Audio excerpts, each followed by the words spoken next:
Hello साथियों, good morning, जय हिंद। मैं आकाश तिवारी आप सभी बच्चों का स्वागत करता हूं ऑनसेट एग्ज़ाम के चैनल पे।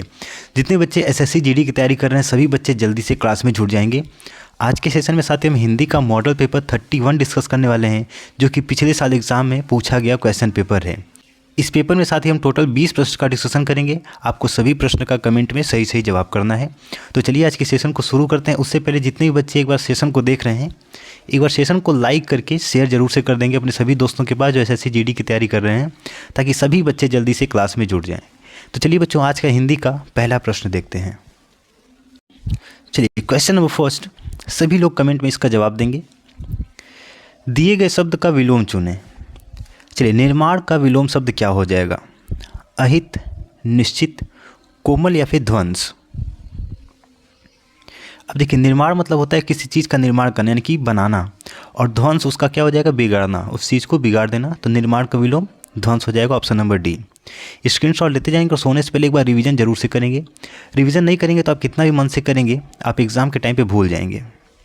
चलिए क्वेश्चन नंबर 2, टिप्पस भिड़ाना मुहावरे का अर्थ होगा अक्ल लगाना, नई योजना बनाना, लोगों को आपस में लड़वाना या फिर सिफारिश करना। अब देखिए, टिप्पस भिड़ाना यानी कि सिफारिश करना, ऑप्शन नंबर डी आपका सही जवाब हो जाएगा। मैं कलर ज़रा चेंज कर लेता हूँ। चलिए क्वेश्चन नंबर 3, सरस्वती के पर्यायवाची शब्द से वाक्य की पूर्ति कीजिए। अब देखिए, सरस्वती का पर्यायवाची पूछ रहा है तो पूरा पढ़ने की जरूरत नहीं है, हमारा समय बचेगा। शारदा, उमा, कांता या फिर धात्री। तो बच्चे सरस्वती का पर्यायवाची क्या हो जाएगा? ऑप्शन नंबर ए शारदा हो जाएगा। सभी साथी एक बार सेशन को लाइक करके शेयर जरूर से कर देंगे, आप लोग लाइक नहीं करते हैं। चलिए, वह व्यक्ति जो विद्यार्थियों को पढ़ाने का कार्य करता है, वाक्यांश के लिए सार्थक शब्द क्या होगा? विद्यार्थी, शिक्षक, शिक्षार्थी या फिर छात्र। अब देखिए, विद्यार्थी, शिक्षार्थी, छात्र ये पर्यायवाची हैं किसके? विद्यार्थी के ही, यानी कि स्टूडेंट्स का। लेकिन जो व्यक्ति विद्यार्थियों को पढ़ाने का कार्य करता है उसको क्या बोलते हैं? शिक्षक बोलते हैं। ऑप्शन नंबर बी आपका सही जवाब हो जाएगा। क्वेश्चन नंबर 5, निम्नलिखित वाक्यांश के लिए उपयुक्त सार्थक शब्द है। जो कहा ना जा सके उसको क्या कहेंगे? अकथ्य, कथन, कहानी या फिर कहना। तो जो कहा न जा सके उसको क्या बोलेंगे? अकथ्य बोलेंगे, जो कहा न जा सके, ऑप्शन नंबर ए। साथ ही आप लोग कमेंट में जवाब देते रहिए। इससे देखिए, आप समझिए एग्ज़ाम में बैठे हुए हैं और आप आंसर करेंगे तो आपको आइडिया मिलेगा कि आपने 20 प्रश्न में से कितने क्वेश्चन का सही जवाब दिया। चलिए, वाक्य में रेखांकित अंश के लिए उचित मुहावरा दिए गए विकल्पों में से चुनिए।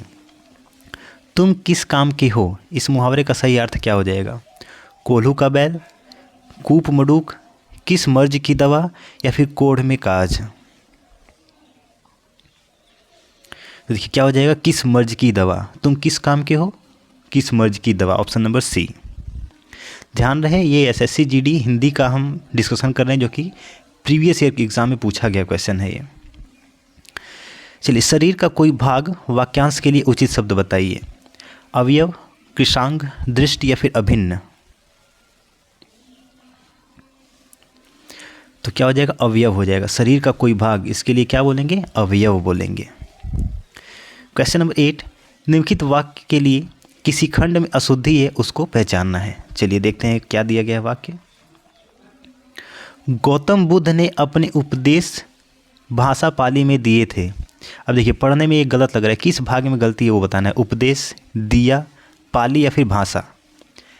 अब देखिए, इसको आपका ऑप्शन देखने की जरूरत ही नहीं। देखिए, गौतम बुद्ध ने अपने उपदेश, भाषा पाली नहीं होगा, पाली भाषा हो जाएगा। देखिए क्या हो जाएगा? गौतम बुद्ध ने अपने उपदेश पाली भाषा में दिए थे, तो पाली, ऑप्शन नंबर सी आपका सही जवाब हो जाएगा। इसमें आपका गलती है। चलिए क्वेश्चन नंबर 9, अनाथ का विलोम शब्द क्या होगा? ये क्वेश्चन तीसरी बार रिपीट हो रहा है। सभी लोग इस कमेंट का जवाब देंगे, मैं इसका जवाब नहीं दूंगा। आप अनाथ का कमेंट में जवाब दीजिए। निर्धन, सनाथ, बेकार या फिर अज्ञात। चलिए, आई होप आपने इसका जवाब दे दिया होगा। सभी बच्चे यहाँ पे ध्यान देंगे।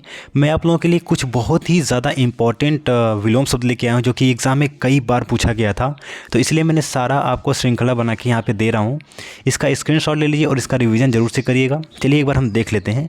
अग्रज का अनुज, अल्पायु का दीर्घायु, अनुलोम का प्रतिलोम, अधिकतम का न्यूनतम, अनुग्रह का विग्रह, अर्पित का गृहीत, अपेक्षा का उपेक्षा, अतिवृष्ट का अनावृष्ट, ईश्वर का अनिश्वर, ईश का अनीस, उन्नति का अवनति, उत्तीर्ण का अनुत्तीर्ण, उद्घाटन का समापन, उचित और का अनुचित, उच्च का निम्न और उत्थान का पतन। दिए गए वाक्य के लिए एक शब्द क्या बनेगा जिसके आर पार देखा जा सके? दूरदर्शी, पारदर्शी, पारभासी या फिर अपारदर्शी? तो क्या हो जाएगा? पारदर्शी हो जाएगा, ऑप्शन नंबर सी, जिसको आर पार देखा जा सके, पारदर्शी। क्वेश्चन नंबर 11, रिक्त स्थान पर क्या शब्द आएगा? विश्व में किसकी ही प्रधानता है? ज्ञान की, वाणी की, धर्म की या फिर कर्म की? तो देखिए, कई लोग यहाँ पे ज्ञान सोच रहे होंगे, वाणी सोच रहे होंगे, धर्म सोच रहे होंगे, लेकिन साथ ही अगर आपका कर्म ही नहीं रहेगा तो किसी भी चीज़ की प्रधानता नहीं मानी जाएगी। हमारे वेदों में, पुराणों में हर जगह सिर्फ कर्म को ही प्रधानता दिया गया है, क्योंकि कर्म ही पूजा है। आपने ये बहुत ही बार सुना होगा।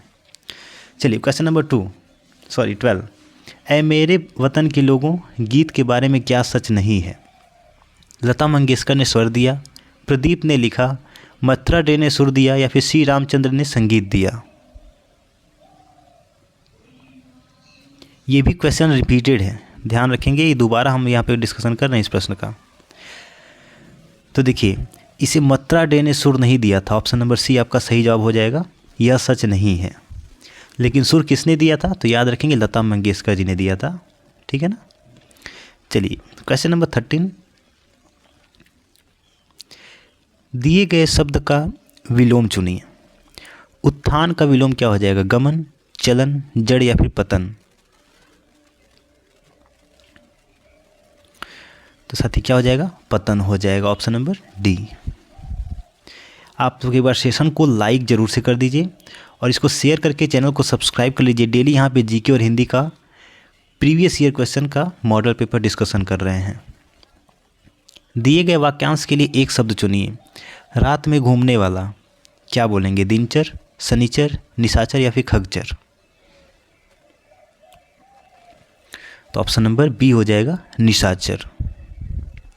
क्वेश्चन नंबर 15, पेड़ बढ़ता गया, इस वाक्य में प्रयुक्त संयुक्त क्रिया का नाम बताइए। कौन सी क्रिया है इसमें? नित्यता बोधक संयुक्त क्रिया, अनुमति बोधक संयुक्त क्रिया, अवकाश बोधक संयुक्त क्रिया या फिर समाप्ति बोधक संयुक्त क्रिया? अब देखिए, इसमें अनुमति तो मांग नहीं रहा है, पेड़ बढ़ता गया, अवकाश भी इसमें नहीं दिख रहा है, समाप्ति भी नहीं है, तो बचा क्या? नित्यता बोधक संयुक्त क्रिया। ऑप्शन नंबर ए आपका सही जवाब हो जाएगा। पेड़ बढ़ता गया में नित्यता बोधक संयुक्त क्रिया है, option number A is the right answer. चलिए, निर्देश आपको पढ़ना बहुत ही ज़्यादा जरूरी है हिंदी में। निर्देश क्या कह रहा है? प्रश्न संख्या 16 से 18 तक नीचे दिए गए गद्यांश को पढ़कर सही विकल्प का चयन करें। अब साथ ही यहाँ पे हम गद्यांश को नहीं कर रहे हैं क्योंकि ये बहुत ही लंबा गद्यांश होता है। अगर हम सेशन में कराएंगे तो टाइम वेस्ट होगा और वीडियो बहुत लंबा हो जाएगा और गद्यांश को करने का कोई मतलब भी नहीं है। इसलिए आप गद्यांश को अपने खुद से पढ़ के उसका आंसर दे लीजिएगा, क्योंकि जिससे जितना आपका प्रश्न बनेगा गद्यांश से, आपको गद्यांश में ही उसका आंसर मिल जाएगा। चलिए हम अगला प्रश्न देखते हैं। क्वेश्चन नंबर 19, निराहार का संधि विच्छेद क्या है? निधन आहार, निर्धन आहार, निर्धन आहार या फिर निराधन हार? तो देखिए, निराहार में क्या हो जाएगा? ऑप्शन नंबर बी, निर्धन आहार हो जाएगा। क्वेश्चन नंबर 20, कार्तिक पूर्णिमा को चंद्रमा अपनी कितनी कला के साथ अलंकृत होकर चमकता है? वेरी इंपॉर्टेंट क्वेश्चन, और ये भी हम दोबारा क्वेश्चन यहाँ पे डिस्कशन कर रहे हैं। जितने भी पुराने बच्चे होंगे सभी लोग इसका जवाब देंगे। 17, 18, 16 या फिर 20? तो बच्चे, कार्तिक पूर्णिमा के दिन चंद्रमा अपनी 16 कलाओं से अलंकृत होकर चमकता है। ये ध्यान रखेंगे, बहुत ही इंपॉर्टेंट क्वेश्चन था ये। चलिए अगला प्रश्न। चलिए यहाँ पे हमारे पास 20 ही प्रश्न था। आपने कितने प्रश्न का सही जवाब दिया कमेंट में हमको ज़रूर बताएंगे। और इस सेशन को लाइक करके शेयर करके चैनल को सब्सक्राइब कर लेंगे। डेली यहाँ पे जीके और हिंदी का previous year question paper discussion कराया जाता है। मिलते हैं साथ ही नेक्स्ट सेशन में। जय हिंद, वंदे मातरम।